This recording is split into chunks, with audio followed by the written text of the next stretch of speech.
Good evening, ladies and gentlemen, or good night, or good morning, wherever you are.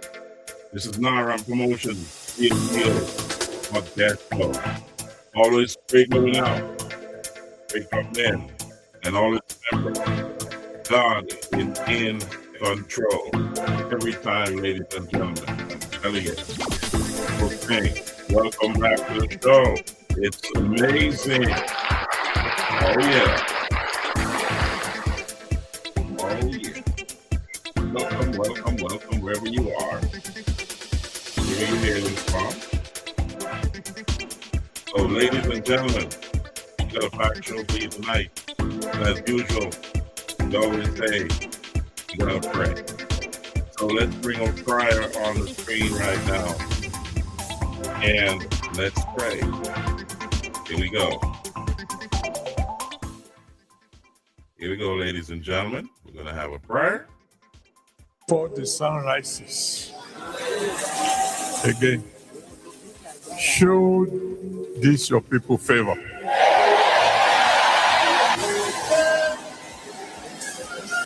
Let their day of glory begin.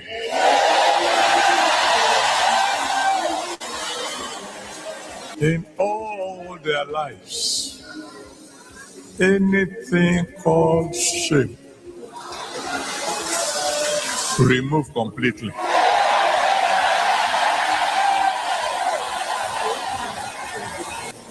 Let there be no more sorrow.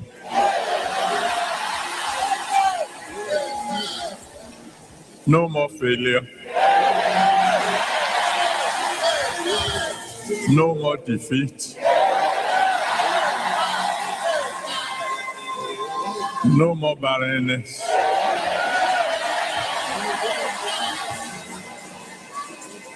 No more stagnation.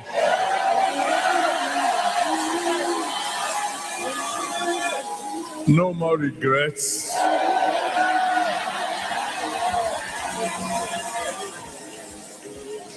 Please, Lord, before the sun rises,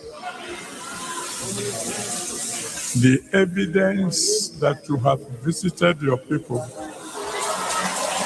make it known.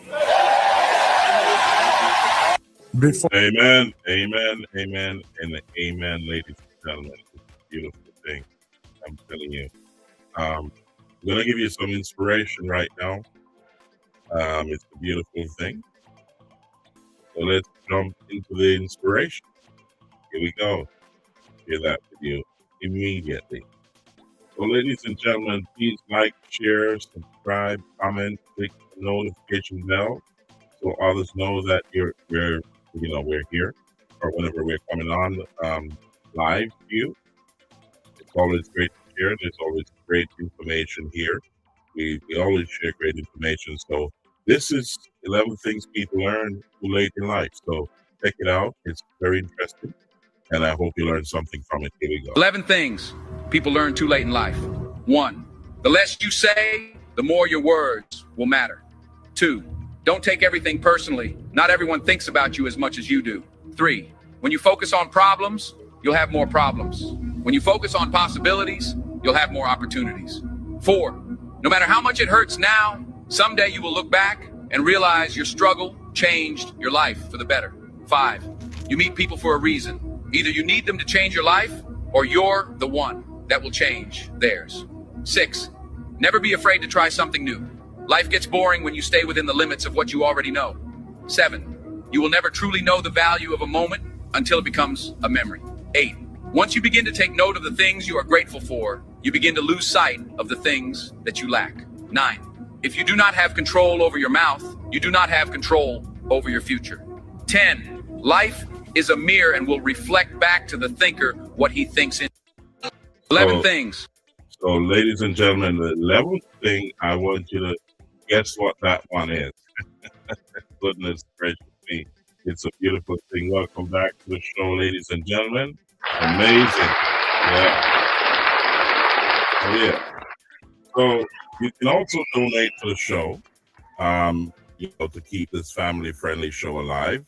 You can donate whatever you can. And down below, you'll see how you can donate to the show to keep the show alive. So it's a beautiful thing. Thank you, everyone, for being here. Like, share, subscribe, comment, click the notification bell. I'm telling you. So we have some people commenting. 67. Mingy 23.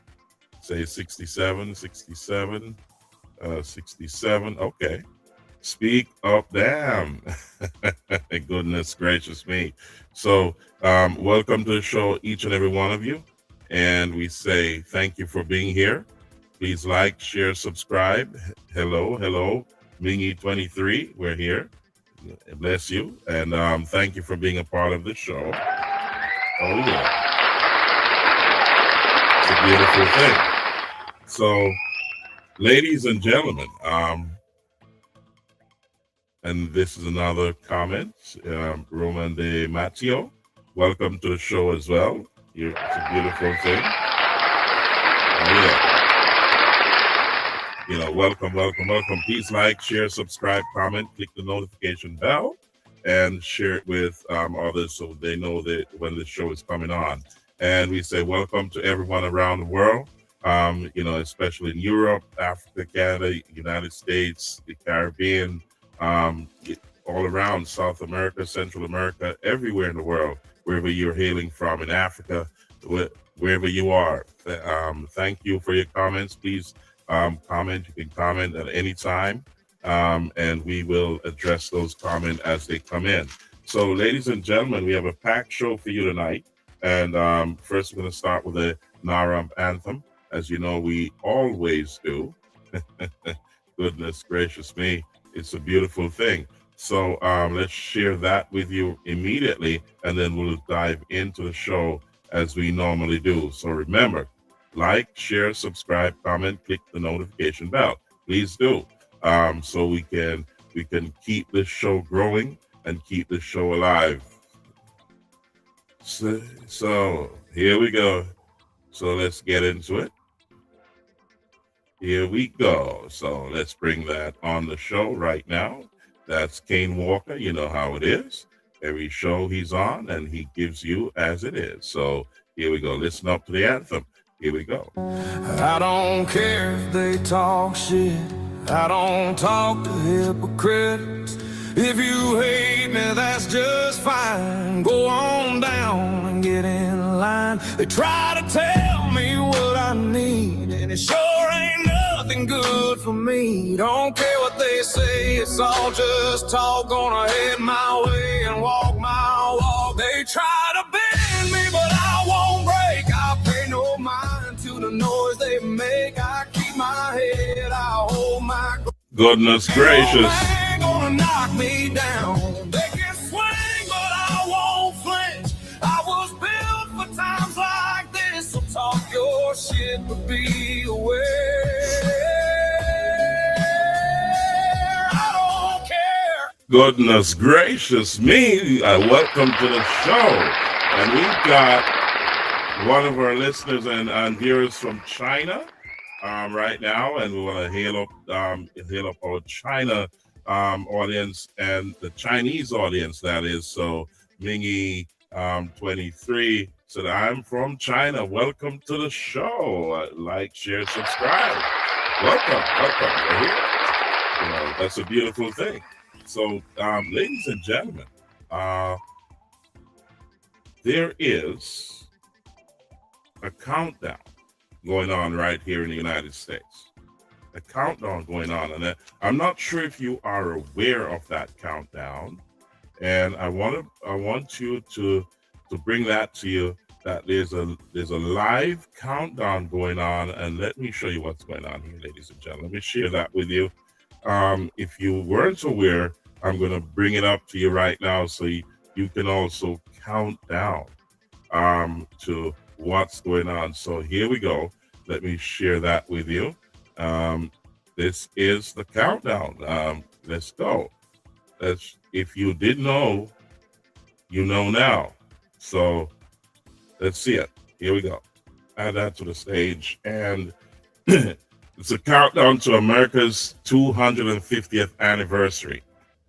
is 154 days, 20 hours, 49 minutes, and the seconds are counting down, and it's going on 48, 47. So the countdown has officially begun from January 1st, and this year is America's 250th anniversary. So I'll be coming to you live, more than likely from the capital, Washington, D.C.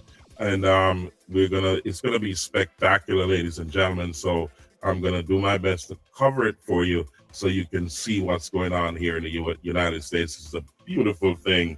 America will become 250 years old. That's a beautiful thing. And we have President Donald Trump who will be leading the charge on the 250th anniversary of the United States. What a beautiful thing. So just remember, the countdown has begun. So get yourself in line if you want to come and celebrate. This is the right time to start your travel plans because it's going to be amazing. I tell you. So here we go. We're going to touch into some U.S. politics, some things that have been going on around the internet. And I must implore my audience, and though you can, also spread the word amongst others, that you've got to do your research. There's so much news swirling around the internet and around media spaces, and also on all different social medias and so on. But as certain news pops up, people run with it without first doing their due diligence and checking the source, checking that things are authentic. It's causing a problem and a frenzy, and it's causing a lot of people to become nervous and also worried. They're stressed out because the news keeps flying, and when it comes down to certain immigration issues, legal issues, and so on, you got to go to the source. Check it out. Don't allow yourself to be carried away or to be fooled at any time during, when you're looking at social media. So first of all, I wanted to touch into U.S. politics, and this is Professor Nez. I wanted to touch on Professor Nez for a moment, and he is talking about Alex Petty, it's been breaking in the internet, and it's become political. So therefore, we want to address that with Professor Nez right now. So what if you've heard that he was on a live in Minnesota? I think it was Minnesota or some state out there, but we will bring that to you in a short order.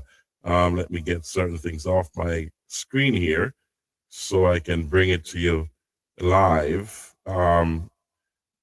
So here, yeah, there we go. So we're going to bring that to you so you can have an idea of what's going on out there. So here we go. Professor Nez is going to talk about it briefly, and then I'm going to play another video on that, debunking certain things. And here we go. Let's bring Professor Nez up, and he will be addressing that right now. This is live breaking news, everybody. I just came across a brand new video that has been unearthed. It's from a couple of weeks ago, showing the leftist activist agitator who brought a firearm and two, not one, but two loaded magazines to, what did the left say? To peacefully protest. Because that's what you do when you want to peacefully protest. You bring full armored weaponry. That's what you do. And they've made him a martyr. Now, if I would highly recommend, I'm going to show you this video, but if you missed the video where we had the country's top self-defense legal expert who broke down the entire video step by step, go watch that video too. I'll leave it in the pinned comment. I'll also leave it in the description down below. You gotta go check that out, because it literally, it pains me to see our law enforcement officers.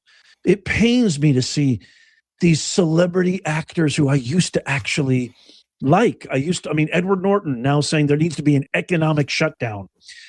De Niro's been in a bunch of my favorite films. Springsteen, I liked Nebraska. It was a great album. I'm never listening to another bar that you ever produce or have produced ever again, especially after this POS Springsteen just wrote a brand new anti-ICE song.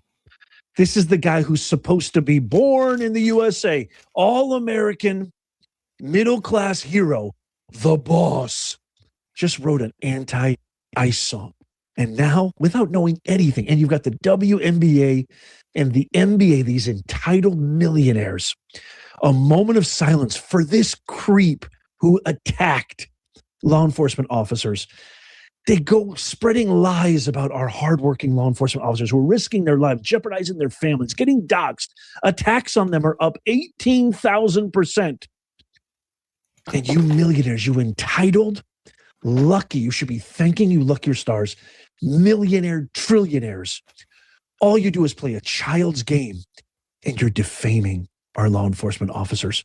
I'm going to show you that and a whole lot more. This ridiculous, crazy DA in Philadelphia talking about, going like this is the Nuremberg trials, which is nuts. But look at what E. Jean Carroll. BlackRock and its CEO Larry Fink control $10.6 trillion in assets. And what am Let's get back to regular programming. Here we go. Just posted. This is what they're doing. This is what E. Jean Carroll just posted. Friday, national shutdown. No work, no school, no shopping. What, excuse me. Why are you doing this again?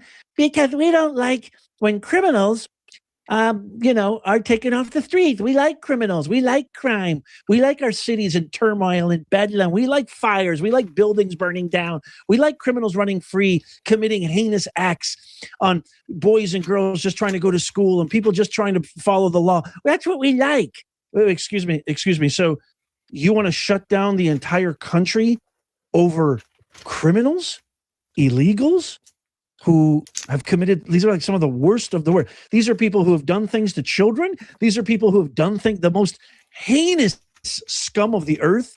That's why you're doing this? Yeah, and also we wanna prop up Renee Good. We're doing this for Renee Good and Alex Pretty. Well, why Renee Good? Because she was simply trying to wave people, and she was simply trying to get a. Well, no.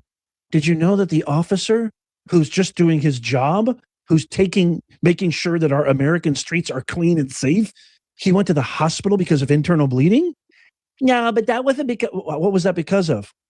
He was trying to get her out of the scene. He was trying to record to make sure that she can't get away with this again.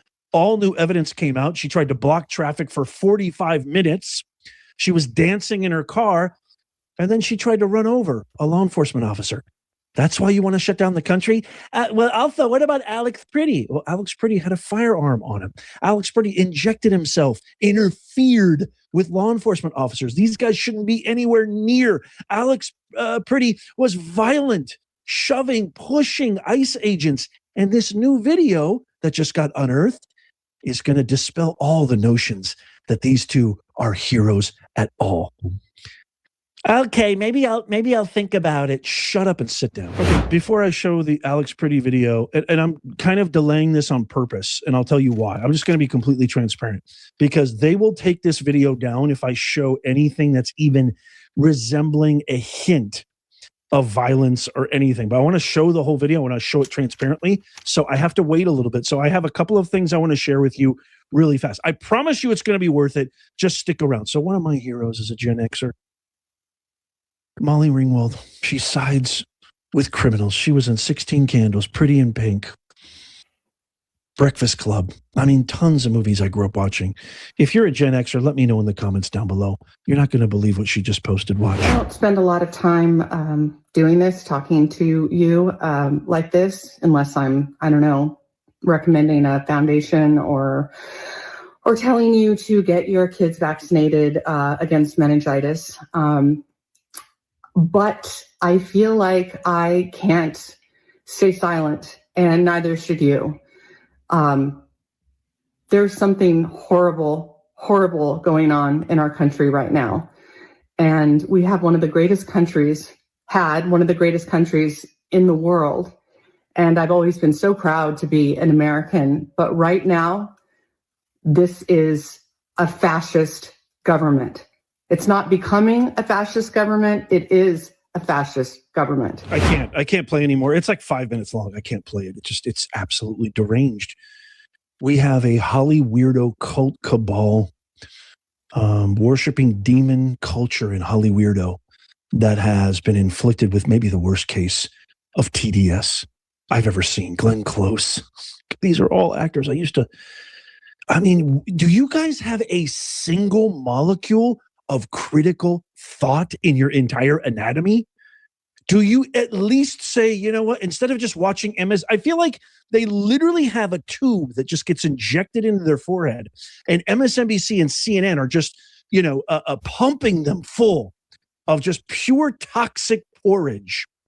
Like, I just don't get it. Don't you think, you don't look at both sides. Like, this is what critical thinking is. You look at both sides. Okay, these guys are doing this. These guys are doing this. These guys are saying this. These guys are saying this. You look at everything from both sides, and then you critically look at it objectively, and you come up with some kind of summation that makes sense. You're not always going to be right. You're not always going to be on point, but you're going to come a lot closer than just like, look, it's always in the eyes. I've never seen, I don't do this unless, and she happens to throw in, I do foundations and charities. You're such a vile, empty, vapid. But you know what? I have to play this too. Before I show the pretty video, I have to play this too. Not all of Holly Weirdo has lost their mind. Nicki Minaj is pretty badass, and she just stunned all of her haters by saying this at the Trump account's press conference today. Watch. Well, I don't know what to say, but I will say that I am probably the president's #1 fan. And that's not going to change. And the hate or what people have to say, it does not affect me at all. It actually motivates me to support him more.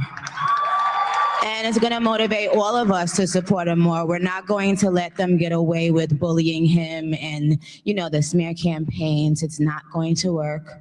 Okay? He has a lot of force behind him, and God is protecting him. Amen.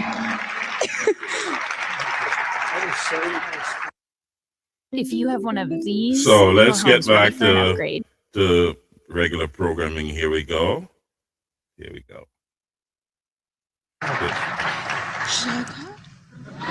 know how you can tell somebody who's not a radical leftist lunatic, somebody who's successful, somebody who has a job, somebody who loves their country, somebody who believes in God, somebody who follows the law? I've said this many, many times. I'm not right or left. I love America. I'm just a normal dude who loves his country, who's trying to raise his family, who understand, very cognizant that I live in the greatest country man has ever known. If I had to identify myself, I'd say I'm probably a constitutional centrist, if anything, even though I don't like labels. But I should say this. I'm not right, but I'm definitely not left. So I'm more like in the middle ground. But nowadays, middle ground is considered a right-wing nut job. You believe in God, you're considered a right-wing nut job. You believe in, our daughters and mothers not getting violated in gyms, locker rooms, and bathrooms, you're considered a right-wing nut job. You believe in the best person for the job and not DEI racism, you're considered a right-wing nut job. It makes no sense. How did everything get so topsy-turvy? Well, we have a lot of hypotheses on that, but I want to get to the video. Okay, here, this is a good point to do it, to where hopefully the video won't get taken down. Are you ready, Freddie? Drop a here in the comments too. Let me know that it's still up. Just say here. And ladies and gentlemen, here is the new footage. Holy macadamia nut. This is the new footage showing Alex Pretty. I give full credit to the news media. Watch him as he's attacking and spitting on federal agents in Minneapolis.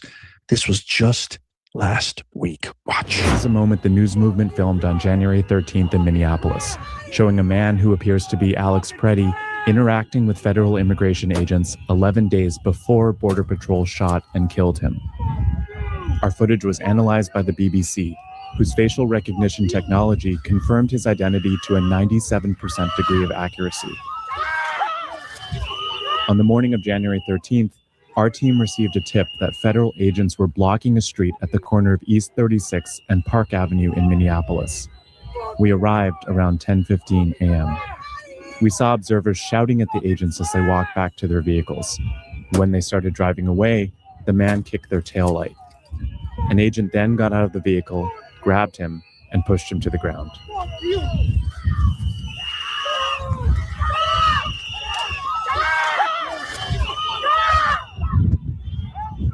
During the altercation, agents fired tear gas and pepper balls into the crowd.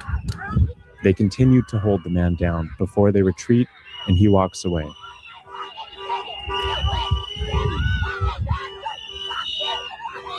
The man in our footage is wearing a similar outfit to what Preddy was wearing on the day he was killed. What appears to be a gun is also visible above his waistband.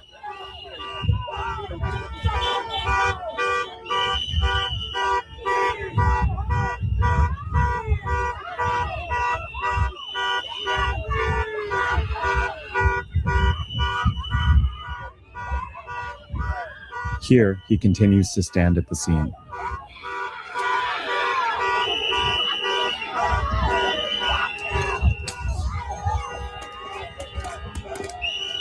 On the day he was killed, the Department of Homeland Security claims Preddy, a 37-year-old ICU nurse, approached officers holding a handgun.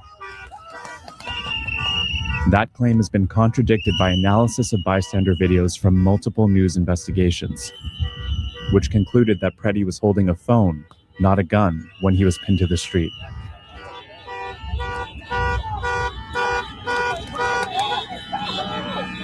So he had his gun last week and weeks ago. How many times? God knows. There's also, and I can't confirm this or really deny it, there's also reports that Preddy was a real active member of these threads, these signal chats, which what was their sole purpose? To identify where ICE was, to go after them, to violently, abrasively, aggressively interject yourself and try to stop them.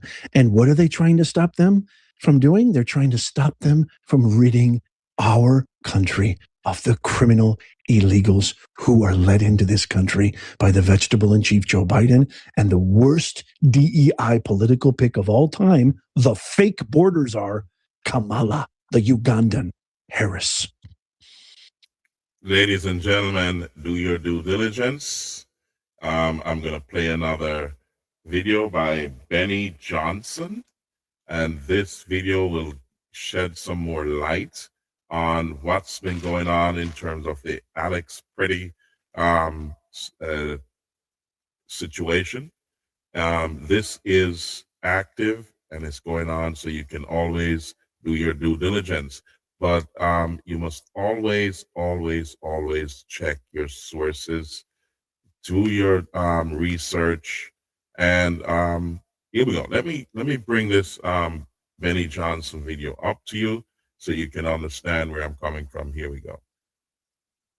Is a lie, including what he looks like. This is Alex Preddy. So hold on.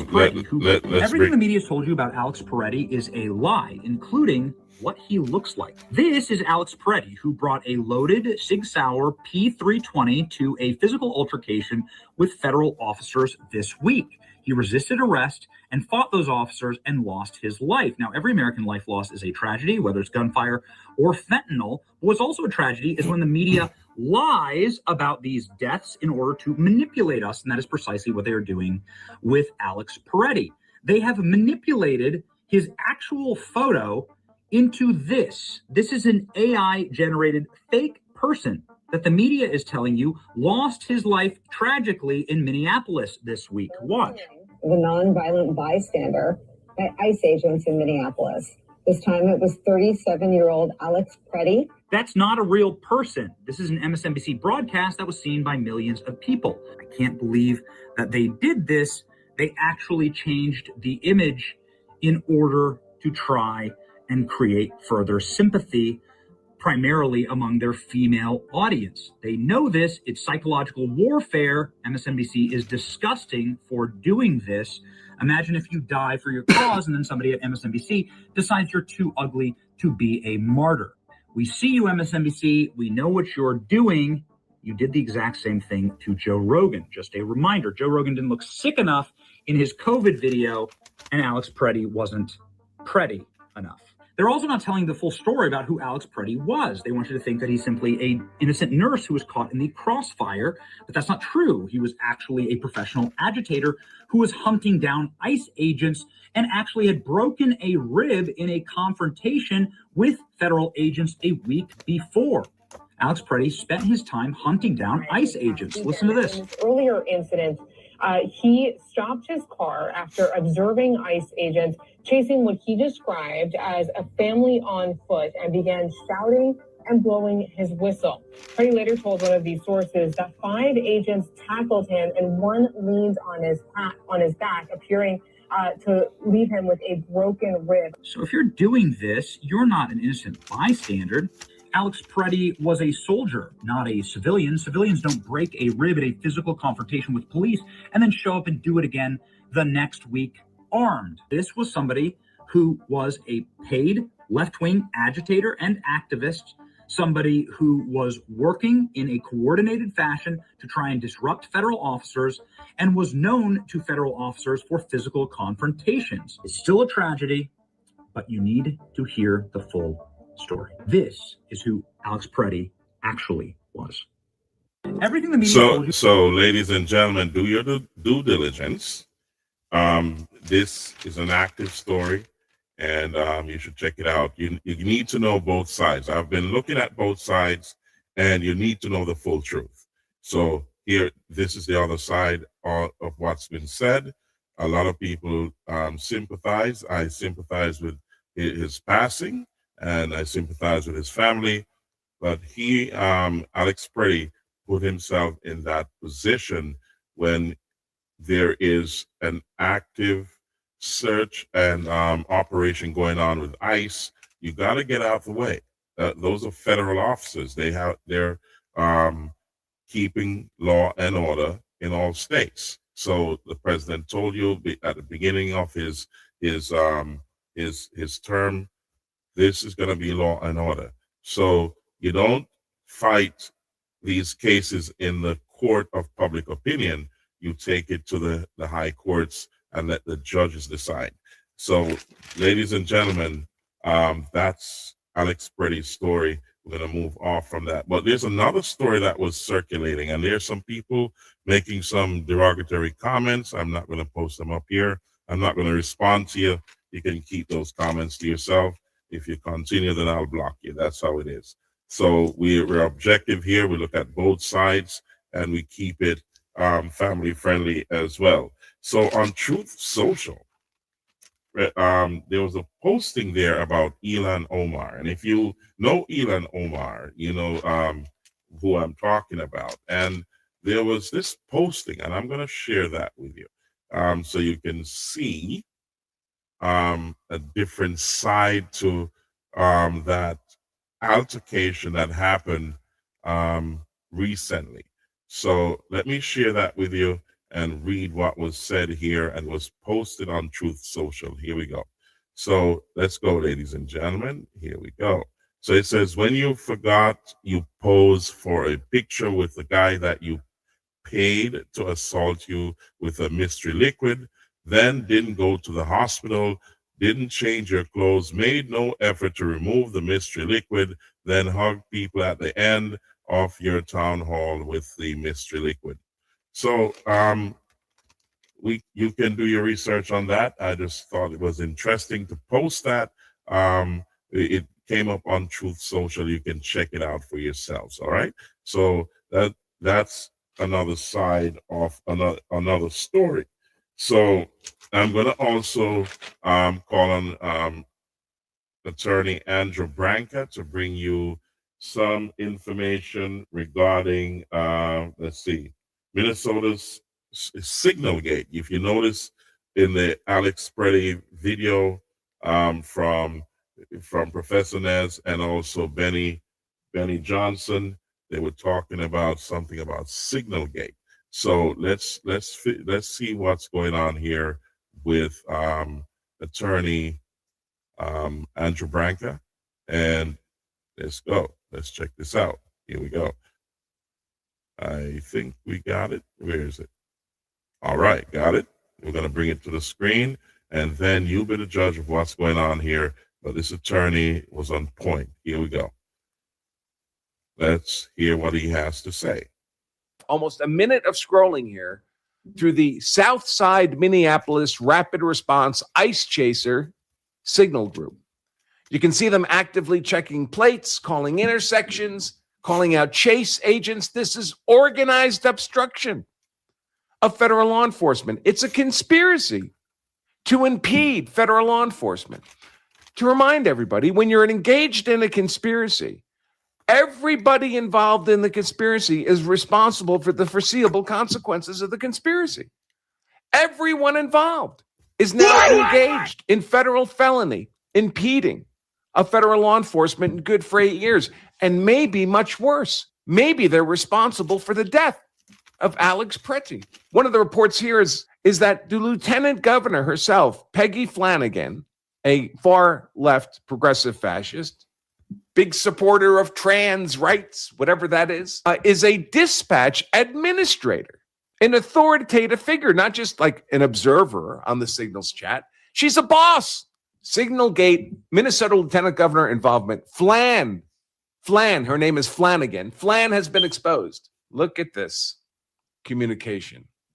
Why would we be in trouble? Relax, says one of these insurrectionists. Another one responds, the Signal platform is not secure. It's been breached, Cam Higbee. I worked in communications. Once they figured out where we were, it's only a matter of time. Flan herself, the boss, has been exposed. We're all effed. I need to leave this state. You think that's going to be far enough for Trump not to find you? I need to leave this state. Uh-oh. Should I leave too? Maybe best to get out of the country entirely. By the way, flight from a crime is traditionally what we refer to as consciousness of guilt evidence. Evidence that not only would a prosecutor think what you're doing is unlawful, you think what you're doing is unlawful, and you don't want to be captured and held accountable. Consciousness of guilt evidence can result in a consciousness of guilt instruction to the jury, where the jury's told exactly that. Not only you are allowed to infer from this evidence of flight, if you believe it's been proven beyond a reasonable doubt, that not only does the prosecutor think this defendant is guilty, the defendant thinks the defendant is guilty. How damaging do you think that is in a trial? Robbie Starbuck here notes, if Lieutenant Governor Peggy Flanagan was actually in the Signal group coordinating operations to impede ICE, then this is a full-blown insurrection at the direction of the state of Minnesota. If she was not involved in any way, then she should say so, but the feds need to investigate this now. Yes, and again, I'm reporting others. This is her, Minnesota. This is what happens when we allow our elections to be stolen. I don't think any of these people are legitimately elected. I think they just managed to co-opt the election mechanism. Minnesota Lieutenant Governor Peggy Flanagan, protect trans kids, with a knife on her t-shirt. And of course, it's the whole corrupt, progressive fascist Democrat network, up and down the scales. Tim Walz, campaign strategist, Amanda Kohler was in the Signal chats, coordinating the doxing and harassment of ICE agents. And Libs of TikTok very carefully puts a question mark because we don't know if this is true, but it's being reported. It's easy enough for people to say, I'm not in that chat. I can assure you, Attorney Andrew Branca is not in the Signals chat for the ICE attackers. This is an interesting point. Now, Chad Mizell, former chief of staff of the Trump administration, he writes, if this is true, that Lieutenant Governor Peggy Flanagan is in the Signal chat, can be tied to the Pretty shooting, she's in a lot of trouble.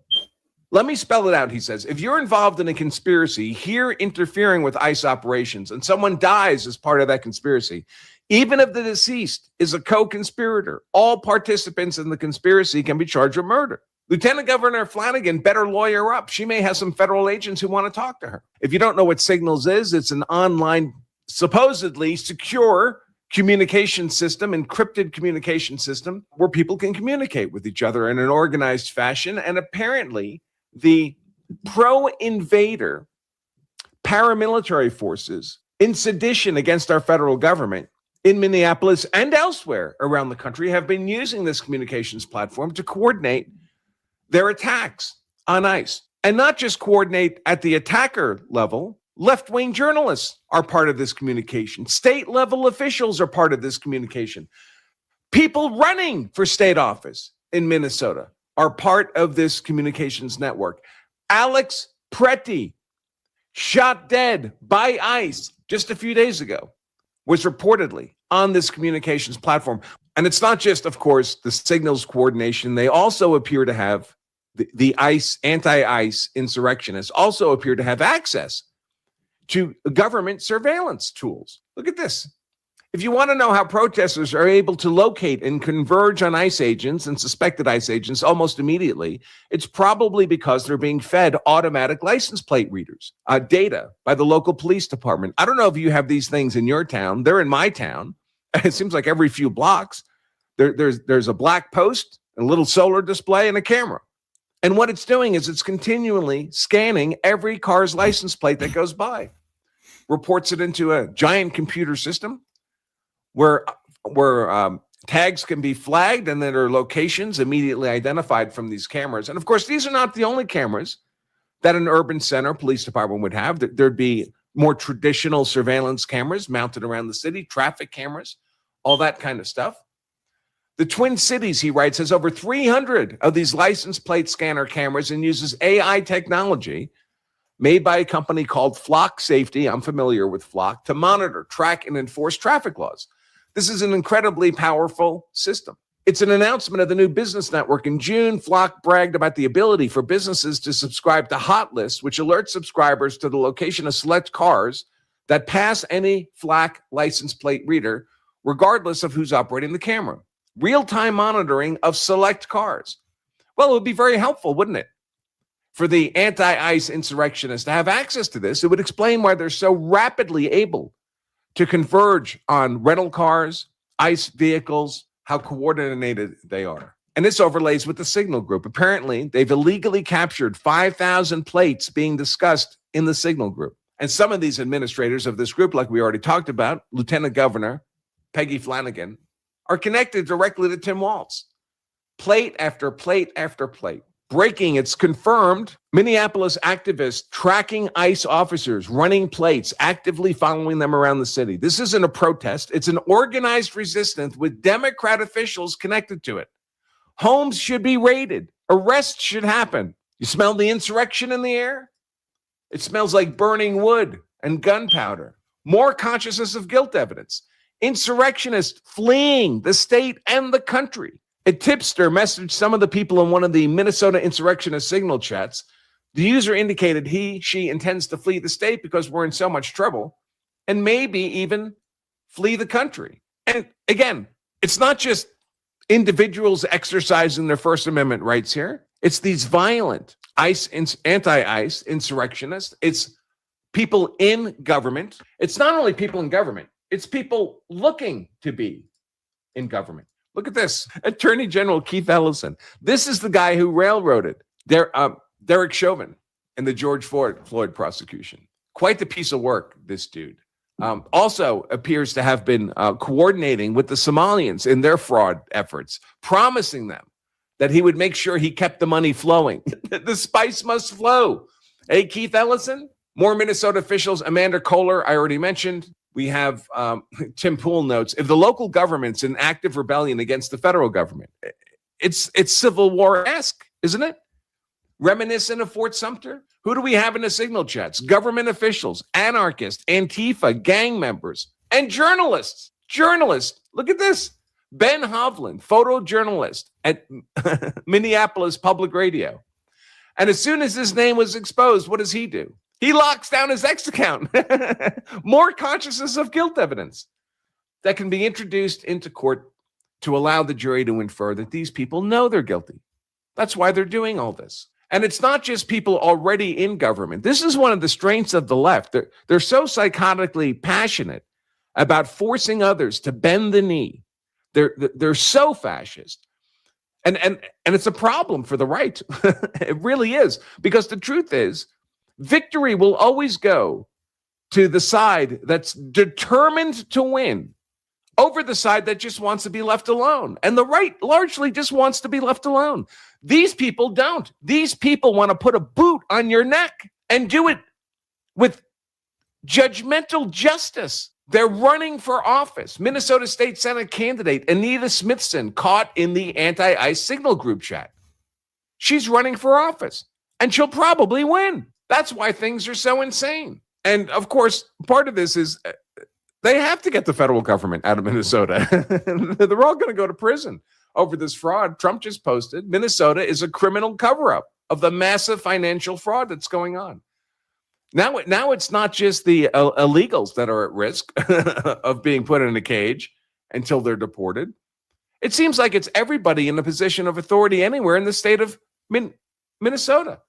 It's amazing. Even Alex Prete, Libs of TikTok, is reporting that Alex Prete was participating in these signal chats. Again, that would make perfect sense given the activities in which he was engaged. Leftist groups, their CryptPad, I guess it's an encrypted document, reveals illegal and subversive plots, disrupt Border Patrol checkpoints and ICE raids, of course, disrupt E-Verify program. That's how you determine an employer would be to determine if someone's an illegal. Undermine military recruitment efforts, engage in subversion inside the Trump administration, especially the Department of Justice, subversive government and military insider leaks, disrupt U.S. weapons manufacturers. Yeah, Mark Kelly's not the only progressive fascist who's served in the military. They've got their share. Disrupt U.S. weapons manufacturers, block development of military or fossil fuel infrastructure, impede military tech development, disrupt government officials' travel, subversive social media posts, hacking, flooding systems. Just imagine if a foreign nation sent in troops to do all this. Wouldn't we call that an act of war? There you hear it, ladies and gentlemen, so you can do your own due diligence. I'm just giving you another side of the coin. So this is, you got to be aware of what's really, really going on out there. And you got to ask yourself why. And if the federal government is, trying to get certain illegal immigrants and criminals out of the country, millions came through the border. Imagine if this was your house and the doors were kicked down and everybody ran in, ate your food, sleep in your bed, used your utilities and took your money, and you couldn't say nothing to them. How would you feel? Think about it. So millions of people ran in, stole money from the U.S. taxpayer, and also committed heinous crimes and just decimated all our systems. What do you think happened? So think about it. The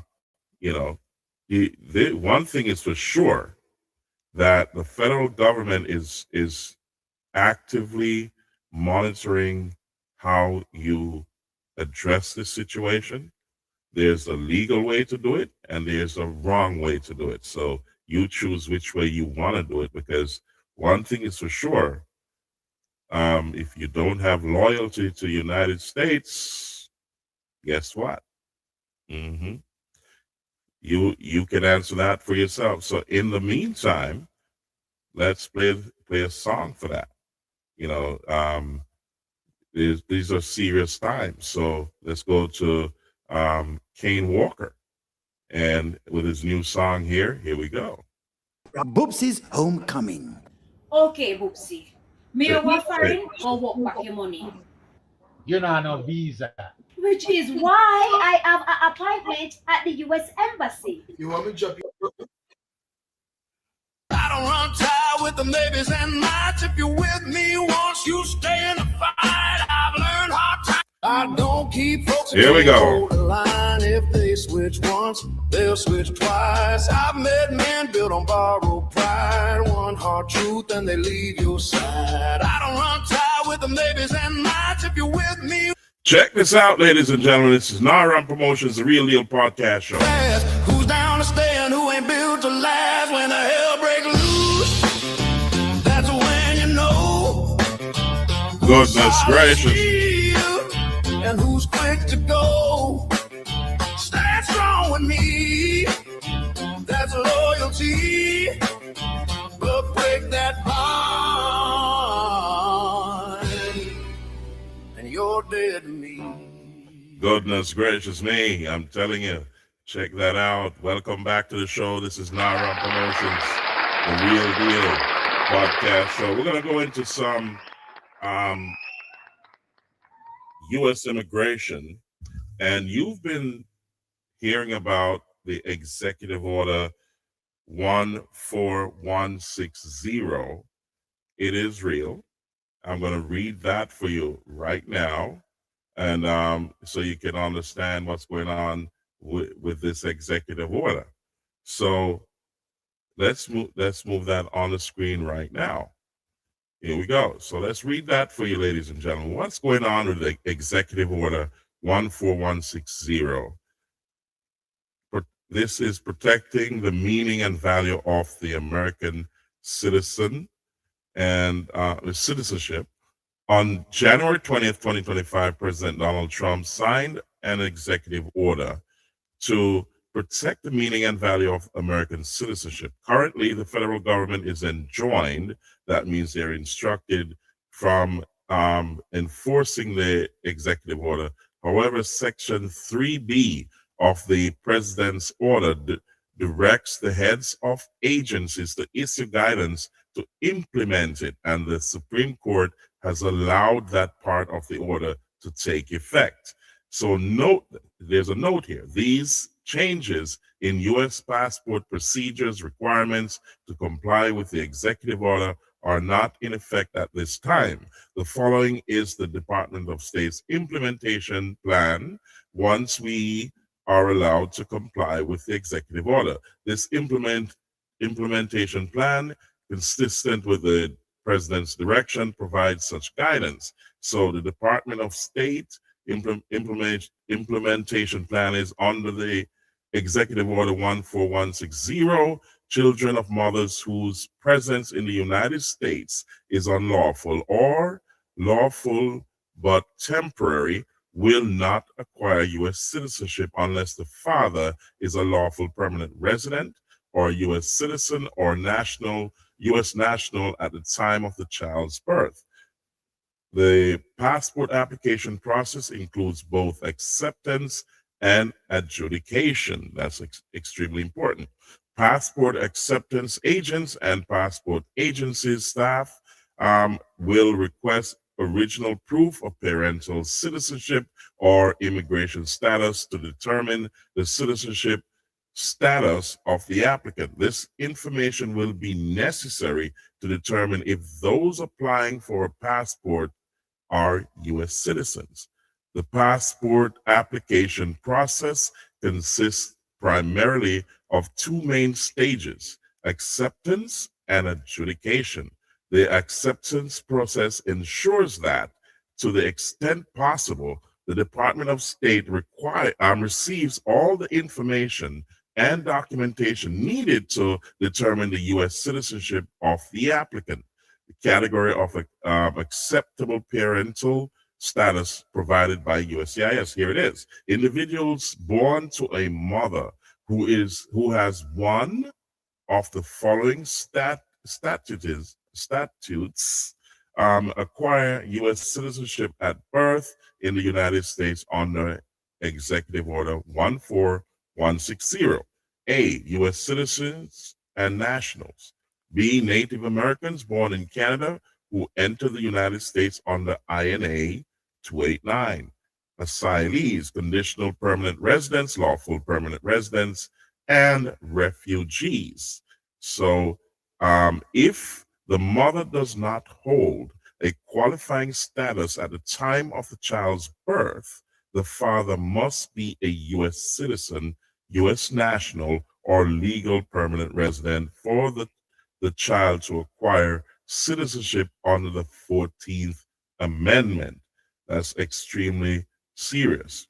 The Department of State's proposed acceptance guidance for its passport acceptance agents and passport agency staff is as follows. The acceptance agent or passport agent must request that the applicant, applying parent, legal guardian, complete the parental information on the Form DS-11 for individuals born in the United States on or after the effective date in its entirety, as reflected on the accompanying birth certificate or similar document. If the parental information provided on this DS-11 indicates that the parent is a U.S. citizen or national, the parent will show the original and provide a photocopy of the proof of citizenship to the acceptance agent or passport agent. If the parental information provided on the DS-11 indicates that the parent is not a U.S. citizen or national but has parental status that resulted in the applicant acquiring citizenship, such as the father being a legal permanent resident or the mother holding one of the qualifying statuses, the parent will show the original and provide a photocopy of the proof of status to the acceptance agent or passport agent. Adjudicative decisions are not made during the acceptance process. The role of the acceptance agent or passport agent is to ensure, to the extent possible, that a complete application with all required information and documentation is received. And that ends where this executive order detail. So, ladies and gentlemen, this is big. It's a big deal. So, you know, something comes to mind like DNA. A lot of children are born, parents mothers. That's a big deal going on. So in my mind, I say DNA may be a factor to determine who the fathers are. If they're U.S. citizens, there may be DNA to find out if, the fathers are really the fathers. So that's a big deal. That's if the mothers are not subject to the jurisdiction of the United States under the 14th Amendment. So, ladies and gentlemen, as you heard, we're going to check on a Newsweek article as well, which talks about the reduction in green cards. There's going to be a reduction in green cards as stated here. So let's look at it and listen to what they have to say here about the reduction of green cards. So that's coming up this year, I do believe. And let's hear what is going on there, because this is extremely important. So let's jump in. Here we go, ladies and gentlemen. The U.S. State Department is suspending visa processing from 75 countries, including Russia, Brazil, and Iran. The pause is indefinite and will begin January 21st. Other countries on the list include Thailand, Somalia, and Nigeria. This decision comes as they evaluate public charge rules, meaning until they figure out a way to, quote, deem ineligible potential immigrants who would become a public charge on the United States. This decision also comes as concerns mount over abuse of taxpayer benefits following widespread backlash, mostly from Republicans, over the welfare fraud scandal in Minnesota involving Somali immigrants. Yesterday, ICE posted on X, quote, TPS for Somalis has ended. Leave the U.S. on your own terms between now and March 17th or receive a visit from ICE. The choice is yours. Just a few weeks ago, Secretary of State Marco Rubio had this to say regarding visa revocations. The law gives us the right, and in fact, I would argue the obligation to remove people like that from our country. And we're going to continue to do it. I mean, it's as simple as that. I mean, sometimes somebody comes in and says, oh, I want to come in as a student they're here as a student, and then once they're here, they're involved in nefarious activity, we're going to remove them. Keep in mind that the department recently celebrated revoking 100,000 visas, including 8,000 student visas and 2,500 specialized visas from people who the U.S. says had encounters with law enforcement over criminal activity. The White House said today that 2025 was the first net negative migration in the U.S. in over 50 years. Reporting for Newsweek from Washington, I'm Leonardo Feldman. So, ladies and gentlemen, as you heard it, there's going to be a serious reduction of visas over this coming year, and that's going to be significant. So, let's and I'm going to go into phase 2. I have a few more videos in phase 1 here on U.S. immigration. Then we're going to flip the script. So, ladies and gentlemen, let's look at what's going on in U.S. immigration. If you remember that Tom Homan is the border czar, right? And Tom Homan has been at his job for many, many years. And some of us forget that he was also on the other presidents and doing the same thing. He was, if you remember, let me bring this to you to the stage, and you can be the judge of it. So let's look at this video. Check this out. A lot of people are complaining, but I like to show you the other side of the coin. So here we go. So let's check this out, ladies and gentlemen. Here we go. This is a perfect example of the abundant hypocrisy of the left. This is a Washington Post headline from 9 years ago, 2016. Meet the man the White House has honored for deporting illegal immigrants. And I would remind everyone in this room that it was former President Barack Hussein Obama who awarded a medal to Mr. Homan. This is a perfect... So what do you think about that? Goodness gracious me. So, there's a lot of blame going around because President Trump is doing that. Remember, almost, was it 5 million? Or I'm not too sure. Correct me if I'm wrong in the comment section. How many people did he deport under the Obama administration and nobody said nothing? Check out this other video. Check this out, ladies and gentlemen. Here we go. Here we go. Let me make sure I got the right video up, and I gotta get that lined up. Hold on a second. Let's debunk this. And okay, here we go. Black people debunk liberal ICE views. So let's bring that to the stage here. And you be the judge of it. Listen to this carefully. I'm going to play a few minutes of it. And here we go. Let's bring that to the stage. Let's keep telling Black Americans what we're supposed to believe. But today, that script, it got ripped up by Black Americans themselves, might I add. Same policy, same numbers. Suddenly, the outrage depends on who's president, though. We should watch how fast the narrative collapses, because once you see it, you won't argue anymore. You just notice it. You faced a lot of racism growing up in Columbus, Ohio. How did that shape you? Whew. Well, the military wouldn't allow Black families to live on the base, so you had to live in an apartment, and you couldn't take a bus. You couldn't afford a car. You walked. Your dads walked to the base, and sometimes we would go from tree shade to get back to the apartment. My brother and I, my mom, with bags, and my mom would go, "Don't look, don't look, don't look," and she'd pull us away. Wow. Ding, ding, ding, because there is someone hanging from a tree.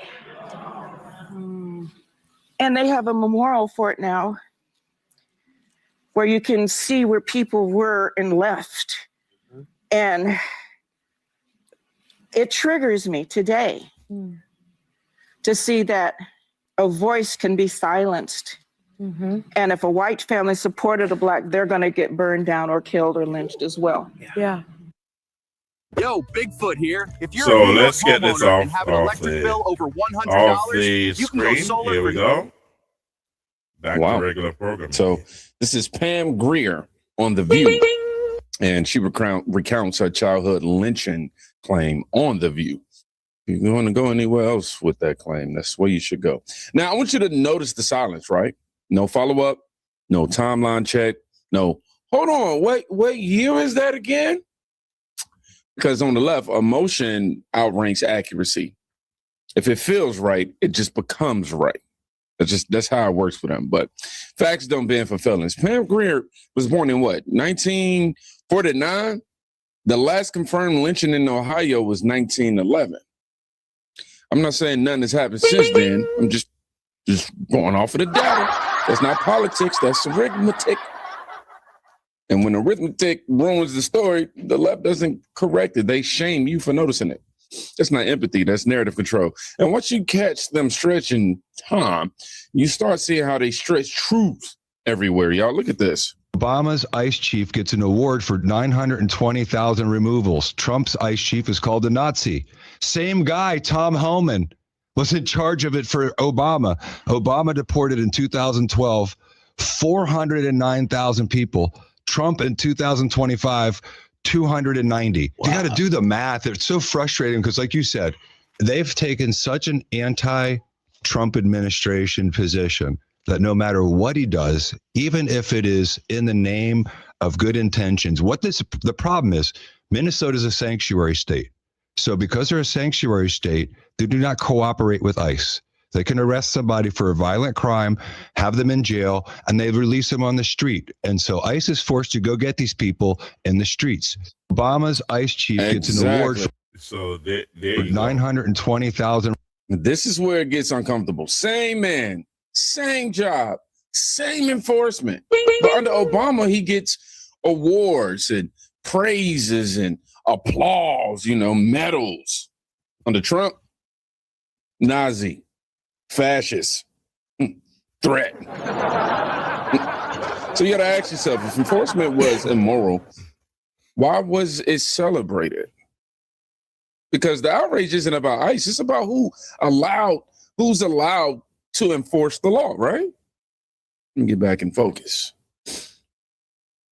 And when those good old emotions stop working, the left avoids one thing at all costs: numbers. It's wild how short people's memories are. Under Obama administration, 56 people died under ICE custody. 56. That's not a conspiracy. That's public record. According to the ACLU, under Obama, under ICE, failures of medical care, ICE malpractice. The list is long as to why and how these deaths occurred. And somehow, no mass riots. Obama deported over 3 million people. Let's not forget that, people. I say that in so many of my videos. Millions. And a lot of them were fast removals. No real hearing, no judge, no full due process. And here's the part liberals don't like to bring up. Tom Homan? Yeah, that Tom Homan, he was running enforcement under Obama.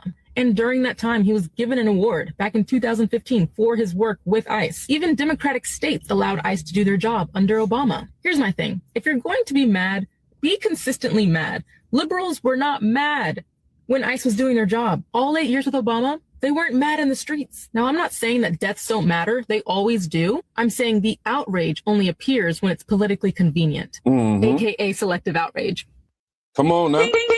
56 deaths under Obama. No riots, no national panic, no left-wing media hysteria, right? Now, suddenly, enforcement is immoral. It's a moral emergency. That's what it is. Now, suddenly, enforcement is a moral emergency. That's what we're going to say instead of saying immoral, right? Here's the truth that they don't want you to say out loud, right? Outrage is selective, as she put it. It's not driven by outcomes.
So, ladies and gentlemen, we lost connection here.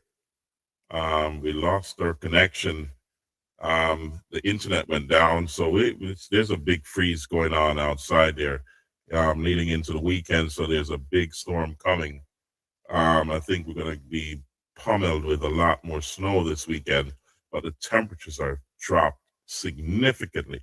So I wanted to get back to that video so we can, as I said, you got to look at both sides of the coin here. You to make an informed decision, you've got to do your research.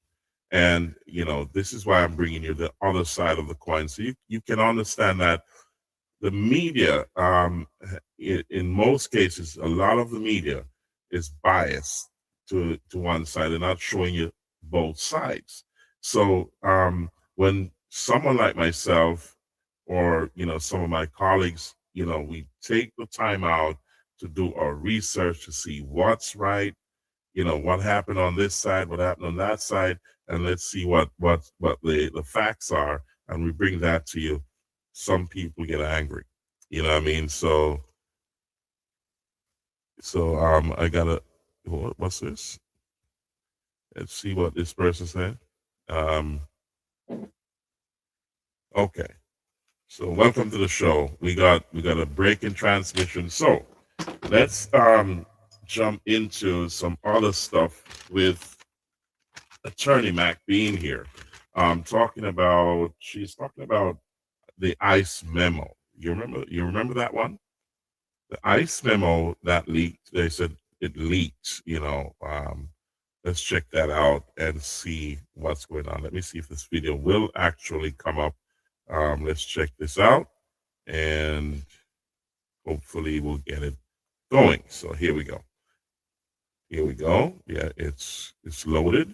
As you probably also heard in the news, that there's an ICE memo that advises agents to be able to use their own administrative warrants to break down the doors and go in, take whoever they choose to take, despite the fact that they do not have a judicial warrant. This came out last week after 2 federal officials blew the whistle, provided the information to a senator. That information was then verified and shared broadly. And so essentially what this memo says, the Constitution, the INA, the Immigration and Nationality Act, and immigration regulations do not prohibit ICE from relying on their own administrative warrants to enter a person's home without a judicial warrant. That alone should have everyone deeply concerned. It's basically saying to the agent, you could set aside the Constitution, you could set aside the INA, you could set aside our norms, the way that we operate as a society, set all of that aside, and we could just rely on our own administrative warrant, break down the door and go in. And that's completely false. So this came out very shocking. Policymakers are discussing this, and apparently this new directive has reportedly been used to train new ICE officers and was applied in at least one Minneapolis raid where agents broke into a home with rifles drawn using only an administrative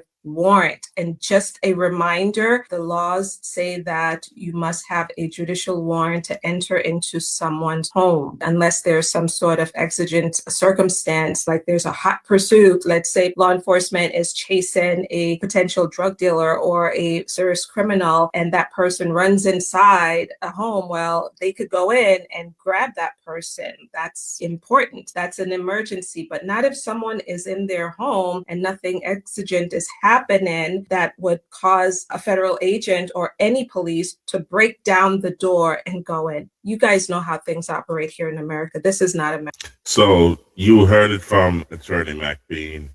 There is a process they have to follow. ICE has to follow. And I'm sure that one thing is for sure. Do not fight this in the court of public opinion. If something happens and it's against the law, take it to the court. Get an attorney. You get what I'm saying? So if you're in a situation, immigration situation, seek an immigration attorney and or seek an immigration specialist. but do your be smart about it. You get what I'm saying? So let's go back to Attorney McBean regarding let's see, U.S. citizens cannot take their spouses to cannot bring their spouses to the United States from overseas. That has to do with the pause that went on with the state, the United States pausing immigrant visas from 75 countries. These 75 countries she's going to be talking about. Here we go. Let's check this out. Attorney McBean, here we go. Bring their spouse to the United States if the spouse is from one of these 75 countries. I'm Latoya McBean Pompey, an immigration lawyer in New York. You might have already heard the devastating news that the administration has decided to pause the immigrant visa processing for your spouse. And you're probably scrambling and devastated, obviously thinking about the fact that you've done all of the right things, you've paid all of the fees, you filled out all of those paperwork. You are probably just waiting now for an embassy interview date. Firstly, do not panic, okay? I know this is devastating, but do not panic. Number two, it's indefinite because the government has given some strange rationale for this pause, which will be challenged, guys. It will be challenged. And the rationale that they've provided is the fact that they would like to ensure that your spouse will not be a burden to the U.S. taxpayers. Your spouse will not come to the United States and benefit from our welfare system. But there's already a protocol and system and process in place to evaluate whether your spouse will in fact become a public charge, which is what it's called. You as the sponsor, you are the one who has said, I will be on the hook for my wife or my husband. I am going to be financially responsible for him or her. I meet the income requirements for that. So why should the government now pause the processing of your spouse's case on the basis of public charge? It makes 0 cents. So this will be challenged. If your spouse is a dual citizen and he or she applies for the visa under the nationality of a country that's not on this ban list, he or she will be able to get the visa. If your spouse has a tourist visa and periodically visits the United States to see you or for vacation, well, on the next trip or on any future trips, if that person changes his or her mind and decides to stay with you because family unity is key, your spouse will be free to change his or her mind at that point and just change the case to an adjustment of status process. U.S. citizens will. So you heard it, ladies and gentlemen. So you can't bring your spouse right now from these 75 countries because they've paused all the visas. But if you, as you heard from Attorney McBean, there are other ways you can go about this, but you need to speak to an immigration attorney, an immigration specialist. So, find a good immigration attorney or any immigration specialist, and they can help you. You know what I mean? So things are paused indefinitely, but it's not paused forever and ever, or it's not done. They're not done away with immigrant visas because whatever they're doing, they'll get that done in some time. Well, we don't know when. So, ladies and gentlemen, welcome back to Naram Promotions, the Real Deal Podcast Show. We're going to go into phase 2. So we're going to take a short musical break and get back to you in our second segment. So we're going to pull on Kane Walker to give you that musical break. So here we go, ladies and gentlemen. Check this out. Been broke, been burned, been left for dead. Still see things clearly in my head. I don't chase what ain't worth my time. I stay in my lane and walk that line. They talk tough, but I don't mind. I have everything that's meant to be mine. Goodness gracious. Don't need your say. I'll do it all my damn way. I've been down roads that took their toll. Lost some friends and found my soul. I've been broke but kept my pride.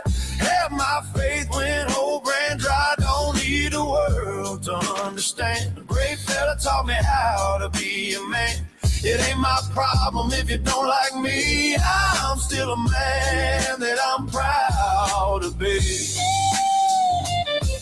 Goodness gracious me. Welcome back to Naram Promotions, the Real Deal podcast show, ladies and gentlemen. I'm telling you, it's a beautiful thing. So, we're in phase 2 right now with part 2 of the show. And we want to say thank you for sticking with us.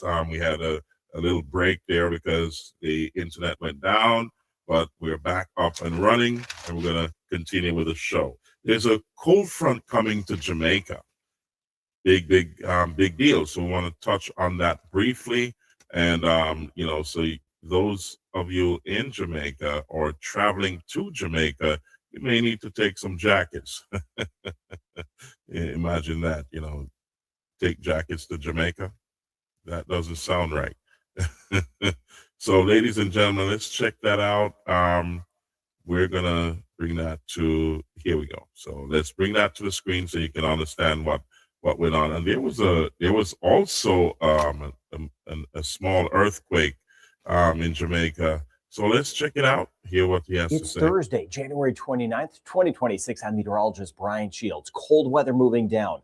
A bigger chance of rain in different areas, and an earthquake update. This one, not a big earthquake, about 3.2 in magnitude in Jamaica. This was yesterday morning, so very early Wednesday morning. They had woken you up because it was so shallow. The depth just 10 kilometers down or 6 miles down. So even though it wasn't a super strong one, the depth really matters if we feel it. And it did fall into that shallow range. Again, it wasn't deep at all. It's right along the surface. And that's why many of us did feel it. With that said, this was along a transform plate boundary. So those are ones kind of sliding past each other, not necessarily colliding. Usually the ones that really collide, it lend itself to even bigger quakes. Transform plate boundaries can have bigger quakes, but not as often as those convergent plate boundaries. Know that I'm watching the earthquake activity across Jamaica and across the Caribbean. If you're subscribed, if there's a big earthquake or anything like that, if you're subscribed, I'll put out those additional updates and you'll get those alerts first. All right, we're tracking the cold weather. That is going to be moving down. Cold, a relative term we know. We also know it's not going to get to all of us, keeping it in perspective. But this is a bigger front. This will probably be our biggest front of the season. We'll see how the rest of winter shakes out. But look what happens with the winds as we work our way into the weekend. Shooting down into the out of the north. That system near Bermuda on the southeast coast of the U.S., I'll show you that in a second. That develops this weekend, but that cold air plunge moves all the way down. Not as much for us in the Eastern Caribbean. Our winds are staying out of the east, but a northerly flow even down through the Dominican Republic and Haiti, Jamaica, Cuba, the Bahamas, cold in Florida. We'll cover that. Back through the Yucatan Peninsula, Mexico, Belize, Honduras, Nicaragua, Costa Rica, Panama. It is going to be chilly. We'll have a couple chilly nights as well. Parts of the Cayman Islands, we're going to feel that temperature change, especially Sunday into Monday. I updated a few of these. Now, this is Sunday morning. Miami, for example, will be around 40 Fahrenheit or 4 degrees Celsius. Saturday morning, though, the front's already into Miami and the Keys. So Saturday morning may be in the upper 30s Fahrenheit, back through parts of South Florida. We could dip down into about the 9-degree range Celsius, back through the northern Bahamas, upper 40s, low 50s Fahrenheit. Watching that for both Saturday and Sunday morning. We get over toward Merida, Yucatan Peninsula will be down to about 11 degrees Celsius. Interior, kind of the higher terrain, we know where we have those cooler spots in Jamaica. We're going to be down to about 14 degrees as we work our way into Sunday morning. So again, not a massive chill for a lot of us, but it'll be noticeable. And you could see that temperature change over the next 7 days, at least kind of the differences where we're seeing these blues and the greens. That's where it's going to be colder than average. Right through here, Jamaica, Haiti, the DR, clipping by Puerto Rico, north through the Turks and Caicos, Bahamas, back through the Cayman Islands and across Central America. And that northerly flow gets all the way down to parts of Colombia. And I'm telling you, it's gonna be a chill, a chilled weekend for Jamaica. So you check that out for yourselves, ladies and gentlemen. That is a big deal. So get ready, bundle up, get your blankets, and get it ready. Jamaica, you're gonna have a wind chill a cold front. It's always paradise. It's not going to be that bad, but it will be noticeable. So, ladies and gentlemen, Prime Minister Andrew Holness also was in Panama with Mayor Matsalon. If you know that name, Matsalon, if you're from Jamaica, you'll understand the significance of that name. So he was there with Mayor Matsalon, and they were, talking a few things while they were there. So it's amazing how things pan out. But with the global elites and banks and so on now converging to make decisions for the new year, for the coming year and beyond, this year and the coming year and beyond, there is a lot of things that you should realize that you should pay attention to.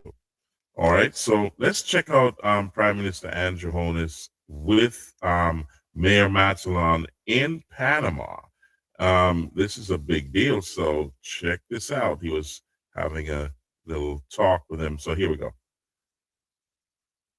I would spend so much in Jamaica, and I still hold Jamaica dear to my heart. I was there to support the hurricane relief efforts. We led the national efforts from City Hall here in Panama.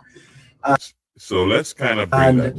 I prayed for everyone in Jamaica. I still do, because I know that we're still going through a lot of fixing up and recovering, and it's not going to be easy, but don't lose faith. Jamaica has gone through a lot of hardship, but what distinguishes the Jamaican people is its resilience. I look forward to visiting Jamaica again, hopefully in an official capacity, to see what things we can do to strengthen the bonds and the commercial interest between Panama and Jamaica, so that both countries can shine and grow together. Now, tell us just a little bit of your history in Jamaica. You spent so much in Jamaica, but your family is very prominent in Jamaica. So my grandfather, Mayor Matsalon, he was a builder, he was a constructor, and he was also in banking and insurance. And I was very fond of him. I was his biggest fan from when I was a child. And he would take me into meetings in his office in 9 Harbor Street. He always told me not to get into politics. Then again, he was always very involved as a patriot in politics from the outside, supporting, aiding, and looking for ways for Jamaica to stand up, get up, and grow in the 70s and 80s mainly. Just know Jamaica, that you're properly represented, at least here in Panama. People love Jamaican culture. Jamaican culture in Panama is big. They love the music, they love the food. In fact, our carnival now in February is going to be Jamaica themed. And so I'm very excited about that. Listen, the Jamaican diaspora is huge, very deep. Of course, Jamaica's relationship with Panama is strengthened by the people-to-people bonds. And they started from as early as the 1800s with the building of the railroad here, which preceded the canal, and then the building of the canal. And then there was another set of movements in the 80s with the ICIs, the informal commercial importers. And now there is another growing wave of Jamaicans coming to Panama for various commercial and business enterprises. So there is a very strong people-to-people link, which gives the opportunity for great commerce and trade between our two countries. So you heard it, ladies and gentlemen. It's a beautiful thing. And talking about that, there's, this is a good time to segue into countries that Jamaica can go visa-free. Panama is one of them. And I touched on that on a previous podcast, but I'm going to give you 9, which include the 7 that I had shown you. But this has a couple more that you can travel to, and from Jamaica, given that there's the immigrant visas have been paused, and Jamaica is one of the countries that it has been paused from. There's difficulties with a lot of people trying to get visas to come to the United States. But there are other countries you can visit in the meantime, and it's good to know where these countries are. And these are some major countries. So check this out, ladies and gentlemen. Here we go. 9 countries where Jamaicans can travel freely in 2026 without the stress, expense, or uncertainty of visa applications. And the country sitting at number 1 offers something that most Jamaicans have never even considered. A benefit so generous that it changes everything about how we think about travel. Globally, the Jamaican passport holds the 54th position according to the Henley Passport Index, which translates to visa-free or visa-on-arrival access to 89 countries and territories. Now, that ranking doesn't make us the strongest in the Caribbean, because Barbados grants access to 165 destinations. The Bahamas opens 158 doors, St. Kitts and Nevis unlocks 157, and Trinidad and Tobago provides entry to 151. But here's the thing, 89 countries represent significant opportunity, and the vast majority of Jamaicans aren't taking advantage of what already belongs to them. What makes this conversation urgent is the sheer size of our diaspora. Somewhere between 1.2 and 3 million Jamaicans currently reside abroad, which means roughly 29 to 36% of all Jamaicans don't actually live in Jamaica. So if you have 50K or more in digital assets, do not buy Bitcoin. Is that what you're saying? So let's get this off the screen. Here we go. Let's The continue. United Kingdom alone hosts between 400,000 and 800,000 of us, making it the largest concentration outside our island. America contains between 780,000 and 1.1 million, with over 300,000 packed into the New York metropolitan area, and another 246,000 scattered across Florida. Canada welcomed more than 300,000, and the Toronto area specifically houses over 200,000 Jamaicans, representing 3.4% of the greater Toronto area's population. Brampton counts more than 95,000 Jamaican residents within its borders. Even the Cayman Islands runs 27% Jamaican by heritage. Our people have spread across the globe, and yet so many remain unaware of where else they can travel without restriction. That changes today. We're counting down from number 9 to number 1, covering destinations genuinely welcome Jamaicans, no visa required. The best has been saved for last, and what awaits at number 1 will genuinely surprise you. Number 9, Malaysia, Southeast Asia rarely appears on Caribbean travel radar, but Malaysia deserves serious consideration for Jamaicans seeking visa-free adventure. This country grants entry without prior application, which means booking your flight and showing up with the right documents gets you through the door. Passport requirements demand at least 6 months validity, remaining on your Jamaican travel document. Immigration officers may request proof of sufficient funds, alongside a return or onward ticket. So having these ready smooths the process considerably. One development from January 2024 changed the entry procedure, and that's the Malaysia Digital Arrival Card, known as the MDAC. Completing this form online within 3 days of arrival became mandatory, and skipping this step creates unnecessary complications at the border. What awaits inside Malaysia spans incredible diversity. Kuala Lumpur's modern skyline features the iconic Petronas Towers, while pristine beaches stretch across islands like Langkawi. Ancient rainforests cover vast territories. Cultural heritage sites dot the landscape, and street food rivals anything you'll find anywhere in the world. Living costs remain reasonable. English flows freely in most areas, and the warmth of Malaysian hospitality matches anything Caribbean people know. Jamaicans hunting for Asian exploration without visa headaches should mark Malaysia as an excellent starting point. Number 8, Singapore, this tiny island nation, punches far above its weight on the global stage, and Jamaicans receive visa-free entry for up to 30 days. A full month opens enough time to experience one of the cleanest, safest, and most efficient cities humanity has ever constructed. Entry requirements stay straightforward but specific. Your Jamaican passport needs 6 months validity remaining, and at least one blank page for the entry stamp. Immigration personnel may request proof of funds and a return ticket, and having these documents accessible prevents delays at the checkpoint. Singapore maintains strict standards that visitors must respect. Overstaying your 30-day allowance triggers fines, and serious violations result in entry bans that can last years. Fingerprinting and biometric data collection occur at both entry and departure, which represents standard procedure rather than anything concerning. Work and study fall completely outside what this visa-free access permits, so tourism remains the only legal activity. Gardens by the Bay showcases botanical engineering that defies imagination. Marina Bay Sands dominates the skyline with its impossible architecture. Sentosa Island delivers entertainment and beaches within minutes of the financial district.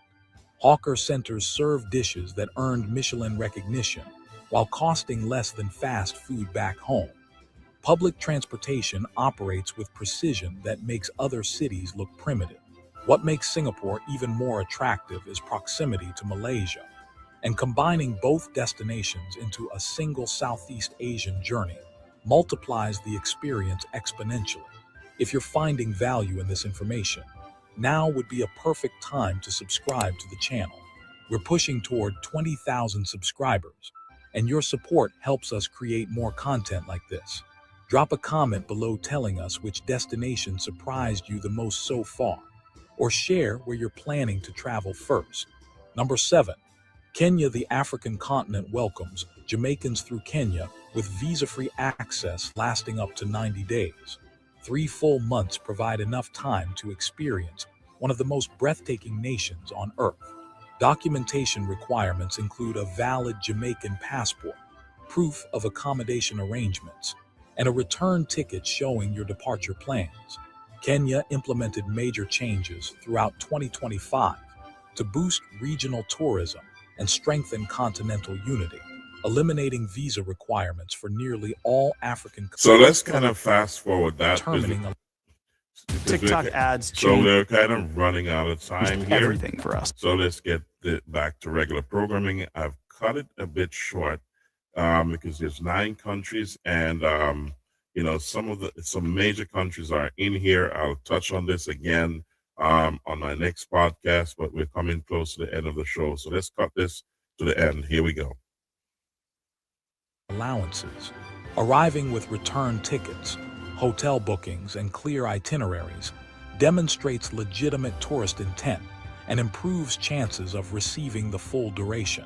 Enforcement of the 180-day maximum remains strict, meaning overstays create serious problems.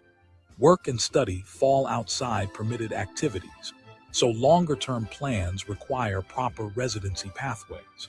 Population exceeds 130 million people, ranking Mexico 11th globally. Territory covers nearly 2 million square kilometers, placing it 13th among world nations. Scale and diversity becomes achievable. Remote work sustains income if you... So I'm gonna... Singapore at number 8, Kenya at number 7, South Africa at number 6, Panama at number 5, Russia at number 4, Thailand at number 3, Brazil at number 2, and Mexico claiming the top position with its extraordinary 180. So there you go, ladies and gentlemen. So, you know, a lot of you can't say you can't travel somewhere if you want to travel from Jamaica, and the United States is close to you right now. But guess what? You can still travel. It is still open to you. But, you know, nobody can say this to you. Patrick Brown's Boopsy's Homecoming. Okay, Boopsy. May I go foreign or walk back your money? You know, no visa. Which is why I have an appointment at the U.S. Embassy. You want me to drop you up there? Me know why you drop me now. If the ambassador see me arrive from back, me not gonna get through. You have an appointment over the U.S. Embassy. For the what? We then go over U.S. Embassy, Larry. Tell Patty. You have a better chance to get a pass to buy embassy than get a visa. Because how much time you applied for visa already? We can't hear you. I said 17. 17? Better than 17 times them stamp decline in your book. And since if them won't give you a blind, you having a clean page there for their passport for them stamp the visa on.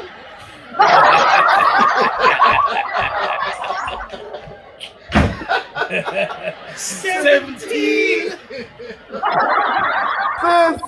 If them have no party up at the US Embassy, bring 2 for me. Opening Boxing Day. So, ladies and gentlemen, that's just for fun, but let's continue into regular programming. So, there was a incident in Bath, St. Thomas, that's been swirling around the internet, and I was surprised that the people who put this up there did not say that whether or not if they contact happened to me and my family today at Bath Fountain in St. Thomas, Jamaica. We went there expecting. So, this allegation, they had to do a follow-up video to put this disclaimer up that it wasn't Bath Fountain in St. Thomas. But, what I was looking for them to say that they had contacted the police, there's an investigation going on surrounding the allegations that was met. Because, as I said, you got to make sure that whatever you're doing and putting out there, this hurts Jamaica. And I'm not saying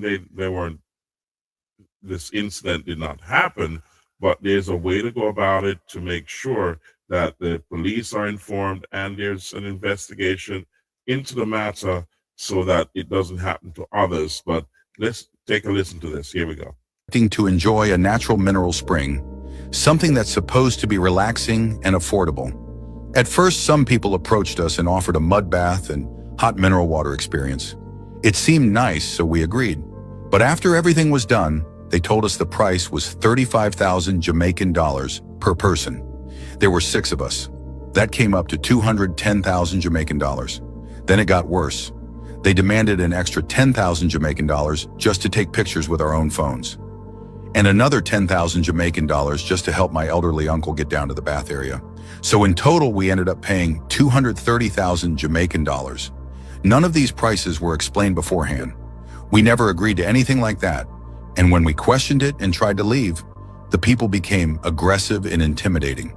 We honestly feared for our safety, so we paid and left. Let me share something.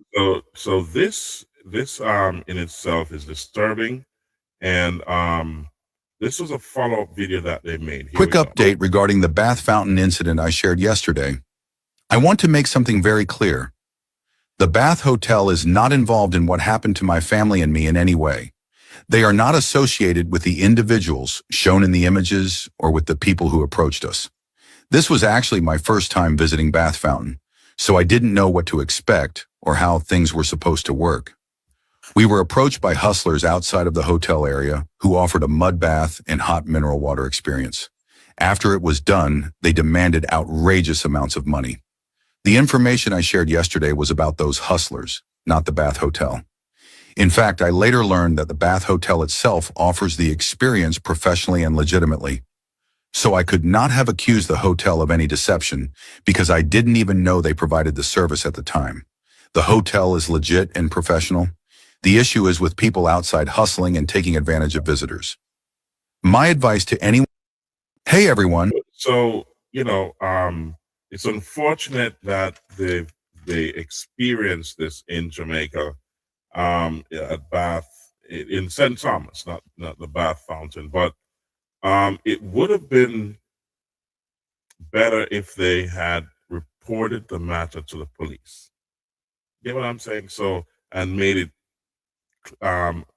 announced it that they had made that report to the St. Thomas police so they could investigate it, because that's one side of the story. We don't know what really happened there, because that's that's an attraction there in Jamaica, and when you mention the establishment, and then you had to go back and retract and retract your statement. And up to now, I've not heard about the police getting involved in the investigation of what happened to them, because it seems as if it was extortion based on what they're saying. And that's a lot of money, 230,000 Jamaican dollars. That's a lot of money for just a mud rub. You know what I mean? It's not in, a high-end facility, but at least the prices would have been there. So they're saying they were not told the prices. And I don't know if they asked about the price before they started the whole session and all that. We've not heard from the people who did it. The police was not involved. So, we've got to be careful, because this hurts that establishment in St. Thomas and the industry within that domain in Jamaica, and it hurts Jamaica in general. So we'd love to see an investigation into that, to hear all sides, to get a better understanding of what really happened. So that's something for the authorities to look at, because that's significant, because it's now it's globally known. So that's a big deal. So check it out. Anyways, ladies and gentlemen, we're going to touch into some international events and some community events. Then we're going to give you a teaser and close the show. So we're 8 minutes away from closing the show. So let's start with an international event. And this is Wally out of New Jersey. Has his birthday celebration on February 20th in New Jersey. The venue will be announced. He's from East Orange, New Jersey, and Mama Rose grandchild. So big up to the Big Yard Crew family, Mama Rose and the crew, Mikey and all the crew, and Texie and all the family, Josephine and all the family down there in East Orange, New Jersey. Big up yourself. So also there's going to be a big Reggae Land Fest, a Reggae Fest on the 1st and 2nd of August in the UK. And this is in Milton Keynes. It's going to be a big deal. Vibes Cartel heads that list. Shensia, Shaggy, Beanie Man, and Morgan Heritage, Taurus Riley, Barrington Levy, Conscience, Mr. Vega, Supercat, Sanchez, Cranium, Inner Circle, Richie Spice, Rani, Ken Booth, Sham, T.O.K., Ding Dong, Albarosi, Charlie Black, Third World, Jesse Royal, Janine and David Rodigan, Stylo G, Samorii and Millie Cook. A lot more people are gonna be there. It's a big deal. It's a 2-day event in England, right in the heart of summer in England, in Milton Keynes, in the Midlands there of England, and it's gonna be a big deal. So check that out if you're in Europe, or if you want to go there, start booking now. So, ladies and gentlemen, also Virgo Bash will be on the 29th of August. It happens every year. It's an annual event, and this will be hosted by Princess Britannia. Andrew British, this is his big deal.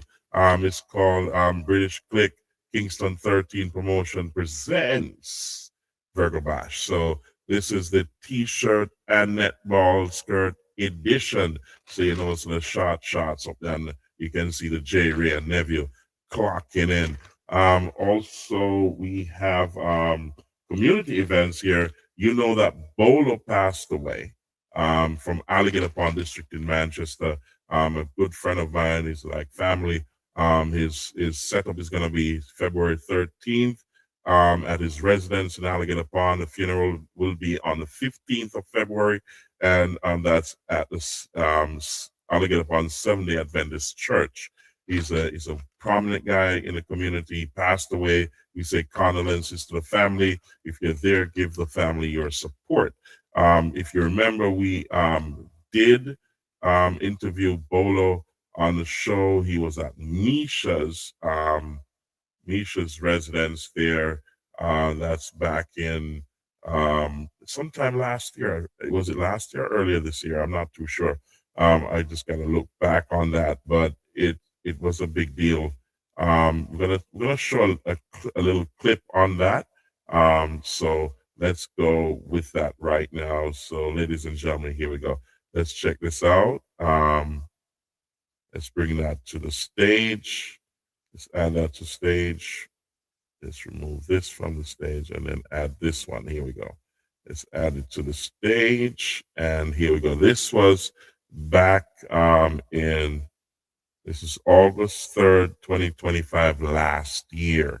So that this was a big deal. So let's check out a part of this. Naram Promotions is at you. There you go. So let's check it out.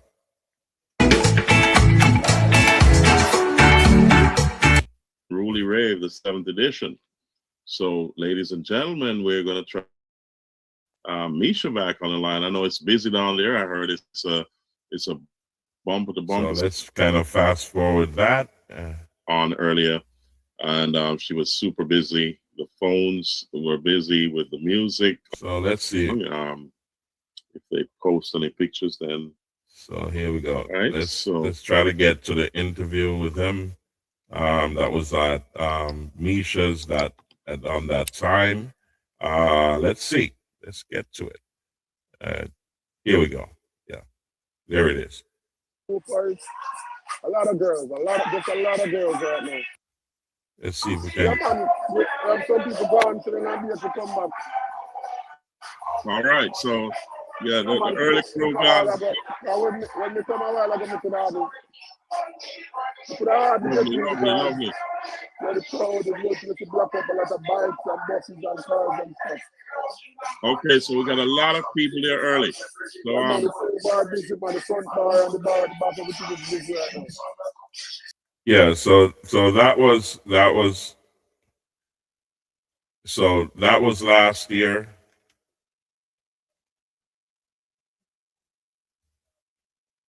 So let's stop that. Okay, here we go. Yeah, so that was last year, August. It is sadly missed, ladies and gentlemen, and it's a big deal. So also visit the Mystic Inn when you're in South Central Jamaica, and also Top Rock in Prospect District, Bowles Fish Stop in Downs, Manchester, and also Misha's Right Spot. That's where Bola was last year when that video I showed you. She was having her celebration, and also you can go to Crazy Mondays. Crazy Mondays is always happening every week. So, ladies and gentlemen, I'm going to give you a teaser. This teaser is coming up. Here we go. Here we go. Let me give you this teaser for the next show. This is going to be a big deal. We're going to be talking about women. We didn't get a chance to get to it right now, but we're going to share this with you. And this is a teaser for the next show. So let's dive into that. Hold on a second, guys. I'm trying to get to it here, and I think I missed it. So here we go. There we go. So let's look at this teaser, and then we're going to close the show right after. So here we go. Check this out. I had a man today ask me if I was ready for a serious relationship. So to answer that, my aunt suggested this. To start to say, yeah, I'm serious. I'm serious for somebody to take care of my mortgage. I'm serious for someone to take me on vacation. I'm serious about meeting someone that wants to pay a car note and my insurance, that wants to pay my phone bill, my electricity, my internet, that wants to pay for me to. So that's a teaser. So we're going to be talking about that.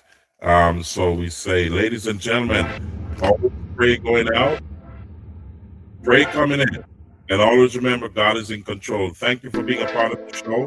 Please like, share, subscribe, comment, click the notification bell. This is Naram Promotions, the Real Deal Podcast Show. We'll see you at the next show. Thank you, ladies and gentlemen, for being here. And we will be back. So thank you. Here we go. Naram Promotions is at you.